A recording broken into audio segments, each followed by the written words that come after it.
Hey guys, ভালনে আপোনালোকৰ? আজি মই পুনৰবাৰ আপোনালোকক মাৰ ঘৰলৈ স্বাগতম জনাইছো। আজি মই আপোনালোকৰ মাজলৈ আন এটি ৰেচিপি লৈ আহিছো। আজি মই বনাম নৰসিংহ আৰু মচুৰ দাইলৰ বৰাৰে থৈকাৰাৰ আঞ্জা। এই ব্যঞ্জনটিৰ বাবে আমাক লাগিব মচুৰ দাইল আৰু মই নৰসিংহৰ পাত লৈছো আৰু মই থৈকাৰা অকমান দেৰি পানীত ভিজাই থৈছো। আধা ঘণ্টামান তিয়াই থলেই হ'ব। এতিয়া মই নৰসিংহৰ পাত আৰু ভিজাই থোৱা মচুৰ দাইলখিনি গ্ৰাইণ্ড কৰি লম। চাও গ্ৰাইণ্ড হৈ গৈছে।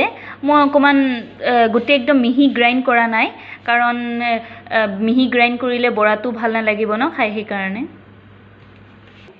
দেখিছে মই অকমান ইয়াতে নিমখ দি দিছো। তাৰ পাছত মই অকমান ইয়াতে হালধিও দিম। তাৰ পাছত মই এইখিনি ভালদৰে মিক্স কৰি লৈছো। মই তেলটো গৰম হ'বলৈ দিছো। এতিয়া আমি বৰাখিনি ভাজি লম। মই বৰাবোৰ ভাজি লম। এচামুচকে মই বৰাকিটা ভাজি লৈছো। মই বৰাকিটা ভাজি লৈছো আৰু ৰঙচুঙা নোহোৱালৈ বৰাকিটা মই এনেকৈ ভাজি থাকিম আৰু গোটেইখিনি মই চাৰিটাকে দিম। গোটেইখিনি এবাৰতে গোটেইখিনি দিয়া নাই। হেই গাইজ, আমাৰ বৰাবিলাক ৰেডি হৈ গৈছে, ভজা হৈ গ'ল।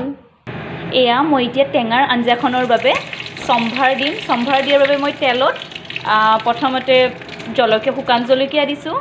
ইয়াৰ পাছত মই অলপ পাঁচফোৰণ দিম। মই পাঁচফোৰণ দি দিছোঁ।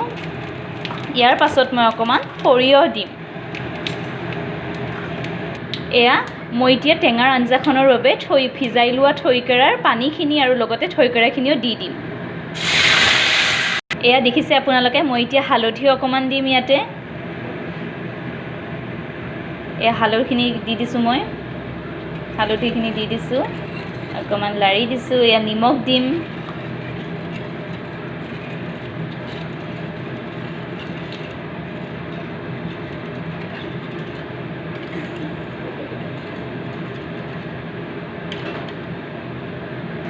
দেখিছে মই অকণমান আঞ্জাখন উতলিবলৈ দিছোঁ।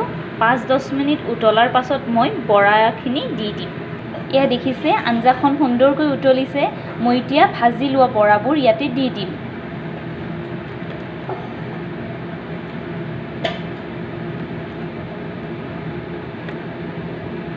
দেখিছে আপোনালোকে, মোৰ আঞ্জাখন প্ৰায় তৈয়াৰেই হৈ গৈছে। 5 মিনিটমান এনেকৈ উতলিব দিম। উতলাৰ পিছত মোৰ আঞ্জাখন তৈয়াৰ হৈ যাব। তাৰ পাছত আমি পৰিৱেশন কৰিব পৰা হ'ম। গতিকে আপোনালোকেও এনেকৈ বনাব। গৰম দিনত যিহেতু খোৱাটো খুবেই ভাল টেঙাৰ আঞ্জা, গতিকে আপোনালোকেও ট্ৰাই কৰিবলৈ নাপাহৰিব। মোৰ আঞ্জা তৈয়াৰ হৈ গৈছে। এতিয়া আমি পৰিৱেশন কৰিম ভাতৰ সৈতে। গতিকে মই আজি এই ব্যঞ্জনটি আপোনালোকৰ লগত শ্বেয়াৰ কৰিলোঁ। আপোনালোকেও বনাব আৰু খাব।